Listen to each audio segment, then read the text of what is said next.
Samantala, inalis na ng Philippine Coast Guard ang mga floating barrier na inilatag ng China sa Bajo de Masinloc na bahagi ng Territorial Sea at Exclusive Economic Zone ng Pilipinas. Sa nahulikam naman tagpo ng GMA Integrated News, bukod sa hinarangan ang mga Pilipinong mangingisda, agresibo rin silang itinaboy ng China Coast Guard. May unang balita sina Joseph Morong at Rafi Tima.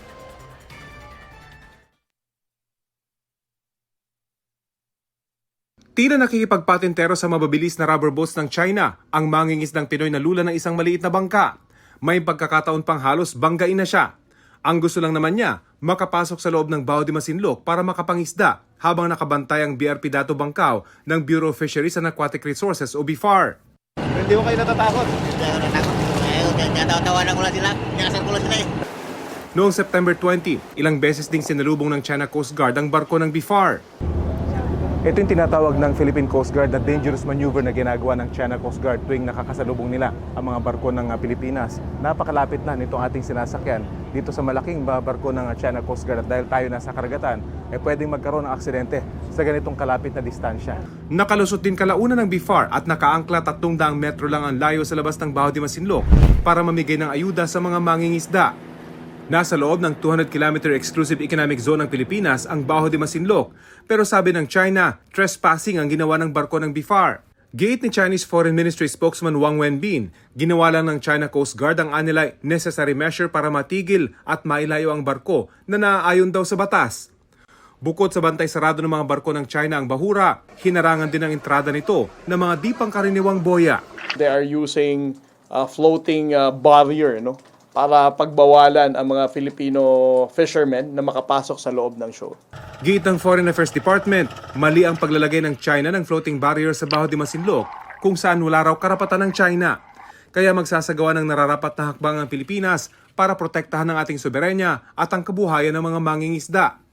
Ang paglalagay ng barriers ng China, kinundi na ni National Security Advisor Eduardo Año.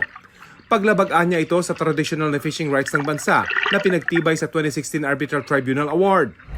Ayon kay Commodore J. Tariela, PCG spokesperson on the West Philippine Sea, natanggal na nila ang mga floating barrier alinsunod sa utos ni Pangulong Bongbong Marcos. Sa Sandy Cay 2 naman, halos 6 na kilometro lamang ang layo mula sa Pag-asa Island. Lampas taong tambak ng mga patay at durog na corals na nakita.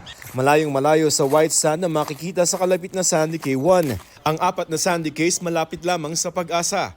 Na 6 ay hinaharangan at binabantayan ng China Coast Guard at mga Chinese Maritime Militia.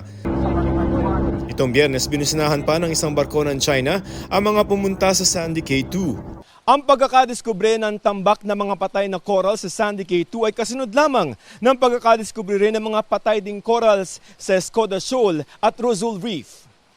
Dahil tinawag ng China na political drama ang pagkabulgar sa patay na corals, iimbestigahan muna ng National Task Force for the West Philippine Sea kung anong nangyari at anong kampo ang nasa likod ng pagtambak ng mga durog na coral sa Sandy Cay 2. The first thing we must do is due diligence. Mag-imbestiga po tayo at alamin natin kung ano pa talaga yung circumstances na nangyari.